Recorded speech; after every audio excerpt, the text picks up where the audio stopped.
थोड़ा ध्यान लगाकर सुनना।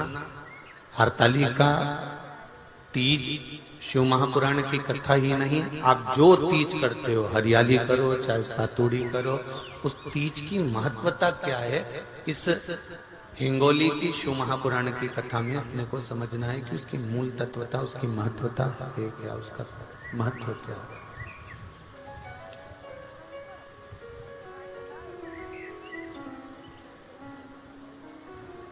भगवान ब्रह्मा, भगवान विष्णु और भगवान शिव, इन तीनों की जो अर्धांगिनियां, ब्रह्माणी, लक्ष्मी और पार्वती, इन तीनों ने तप कर कर, साधना कर कर ब्रह्मदेव को, भगवान विष्णु को और भगवान शंकर को प्राप्त किया। और तीनों ने प्राप्त कर कर तीनों देवताओं से वर मांगा कि वर हमको ऐसा दीजिए कि हमारे तप साधना का फल नारी को तीज के दिन प्राप्त हो जाए। अब देखिए जरा, एक ही व्रत से, एक ही उपवास से उसको संपूर्ण तप साधना का फल प्राप्त हो रहा है, संपूर्ण तप साधना का फल उसको मिल रहा है, मात्र एक व्रत से। केवल एक व्रत कर रहे हैं, संपूर्ण तप साधना का फल उसको प्राप्त हो रहा है। ऐसा कोई व्रत, ऐसी कोई साधना, ऐसा कोई शंभो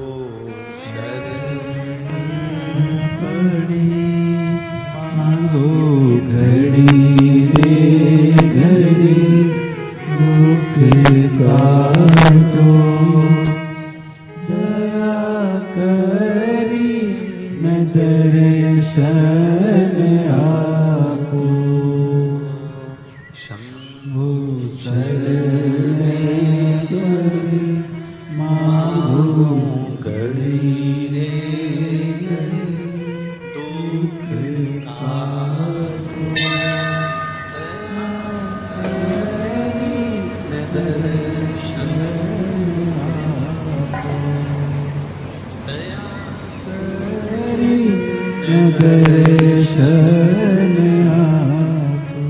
दुख तो ब्रह्माणी ने ब्रह्मदेव से मांगा, लक्ष्मी जी ने भगवान विष्णु से मांगा, पार्वती जी ने भगवान शिव से मांगा कि ऐसा वर दे दीजिए जिस वर से एक ही व्रत करने से संपूर्ण फल की प्राप्ति हो जाए, संपूर्ण फल मिल जाए। ऐसा एक व्रत का फल दे दीजिए, मात्र एक व्रत का। अब देखिए, हरियाली तीज करने वाली माताएं थोड़ा ध्यान से सुनना।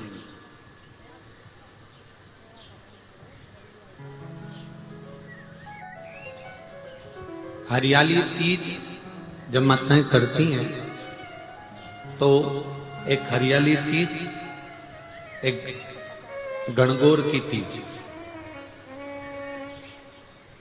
ये दो तीज के व्रत ऐसे होते हैं जिसमें जब माताएं करती हैं तो उस समय पर उमा,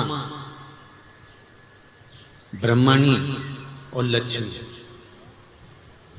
इन तीनों की आराधना का फल उसको केवल एक व्रत से प्राप्त हो जाता।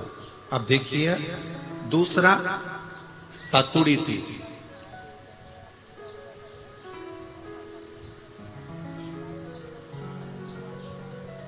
इसमें उमा और महेश्वर, उमा और महेश, ब्रह्माणी और लक्ष्मी, इन चार के व्रत तप का फल एक साथ सातुड़ी तीज के दिन प्राप्त हो जाता। अब एक आती है हरतालिका तीज। आप लोग करते हो हरतालिका? यहाँ लोग करते कि नहीं करते? करते हैं यहाँ पे हरतालिका? कौन कौन करता है? जरा हाथ उठाओ तो जरा। अरे सभी करते हो, रखो रखो, बहुत बढ़िया, बहुत अच्छी बात। एक आती है हरतालिका तीज। इस तीज का व्रत माता पार्वती बेल वृक्ष के आनंद के साथ में फुलेरा बनाकर करती है, और जिसमें इस हरतालिका में माता पार्वती जी के जितने जन्म पहले हुए हैं, माता पार्वती का जन्म तो 52वें नंबर का, 52 नंबर पे माता पार्वती का जन्म है। इससे पहले तो माता के 51 जन्म पहले हो चुके, 51 जन्म माता पार्वती का पहले हो चुके। तो वो जितने जन्म माता पार्वती पूर्व में ले चुकी हैं, ब्रह्माणी जितनी बार ब्रह्मदेव के साथ में विराजमान हो चुकी हैं, इंद्राणी जितनी बार इंद्र के साथ विराजमान हो चुकी हैं, और लक्ष्मी चाहे वो राधा के रूप में हो, चाहे वो रुक्मणी के रूप में हो, चाहे वो सतभामा के रूप में हो, चाहे वो यमुना के रूप में हो, चाहे वो गंगा के रूप में हो, जितनी बार माता लक्ष्मी ने रूप धारण करे हैं वो सब रूप में,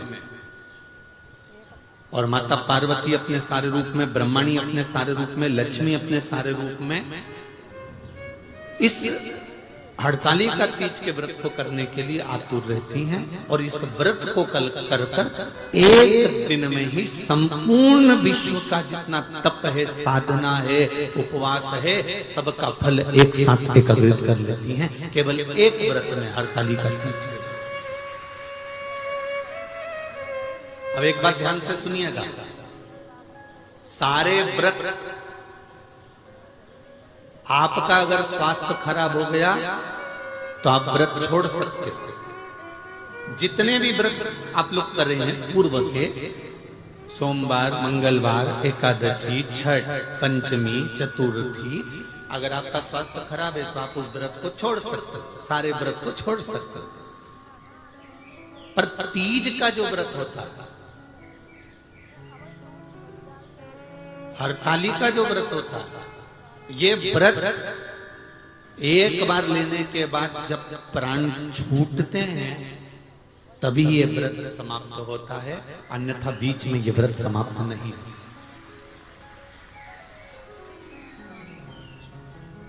ये व्रत समाप्त होता ही नहीं। अगर शरीर से नहीं बनता कि अब हमारी अवस्था हो गई, अब शरीर से नहीं बन रहा है, तो भले एक पहर की पूजन कर कर, एक पहर का नियम धारण कर कर, एक पहर का स्मरण कर कर, एक पहर का पूजन कर धारण करो, और उसके बाद में भले आप थोड़ा सा जो भी आपको लेना है वो कर लो, पर इस व्रत को करना ही पड़ता है। इस व्रत का नियम ही यही है। इस व्रत पार्वती मैं तुम्हें प्राप्त हुआ हूं, ये हरतालिका तीज के व्रत का फल है। शिव जी कहते हैं पार्वती जो नारी हरतालिका तीज के व्रत का स्मरण करती है, फुलेरा जो बांधा जाता है उसमें 5 माला से ज्यादा माला लटकना चाहिए, 5 से कम नहीं। कितनी? जैसे माला जो लटकाते हो वो 5 से ज्यादा होना चाहिए। 5 तो जया, विषहरा, शामलीबारी, दौतली, देव, इससे अधिक होगी चलेगा, पर इससे कम फुलेरे के अंदर माला नहीं होना चाहिए महाराज। दूसरा, फुलेरा जहां हरतालिका व्रत हो वहीं पर बांधा जाता है। हरतालिका तीज का व्रत एक ऐसा व्रत होता है जो मरते दम तक रहता है। इस व्रत को छोड़ा नहीं जाता। ये नहीं कि सियोर वाले गुरुजी ने कहा और अपन ने एक बार कर लिया और अगली बार वो व्रत गायब हो गया, ऐसा नहीं होता। हरतालिका तीज अखंड सौभाग्य के लिए, वंश वृद्धि के लिए, कार्य सिद्धि के लिए और कुंवारी कन्याएं उत्तम वर प्राप्ति के लिए, आनंद सुख के लिए करती हैं। ऐसा नहीं है कि केवल स्त्री ही करती है। जब नारी किसी कारणवश व्रत नहीं कर पाती तो पुरुष इस व्रत को धारण करते हैं। 30 अगस्त को, यही 30 तारीख को, कल 29 है, परसों 30 तारीख को हरतालिका तीज रहेगी आप सब अपने हृदय से, मन से इस व्रत को कर कर अपने जीवन को सार्थक बनाइएगा। जो करते हैं, कितने लोग करते हो, जरा हाथ उठाइए हरतालिका तीज। इतने सारे करते हो, अरे वाह वाह, कर लो, प्रणाम प्रणाम, आपको बहुत बहुत नमन करता हूं, बहुत बहुत सारा। फुलेरा बांधते हो? नहीं, अब की बात बांधना। मंदिर में करते हो तो मंदिर में, घर में करते हो तो घर में। फुलेरा वंश की वृद्धि करता है, फुलेरा अखंड सौभाग्य देता है, फुलेरा मन की कामना को पूर्ण करता है। जो बेटियां जिनका विवाह नहीं हो रहा हो, या बेटे जिनका विवाह नहीं हो रहा हो, वो 7 स्थान पर कहीं फुलेरा बंधा हो तो फोन लगाकर पूछना कहाँ बंधा है, वहां का दर्शन करना। एक फूल में हल्दी कुंकू लगाकर शिव जी को चढ़ाकर फिर वहां से जाना। 7 स्थान के फुलेरे का दर्शन अवश्य करिएगा। जो व्रत नहीं करते हैं उनसे निवेदन है, कहीं हरतालिका हो रही हो तो वहां बैठकर अगर भजन हो रहे हो तो थोड़ी देर भजन गाने चले जाना। अपने मोहल्ले में, कॉलोनी में, सोसाइटी में कहीं हरतालिका तीज का व्रत हो रहा हो तो 2-4 मिनट जाकर दर्शन जरूर करना, जिससे भोलेनाथ आपका अखंड सौभाग्य करे और आपके मन की कामना पूर्ण करे।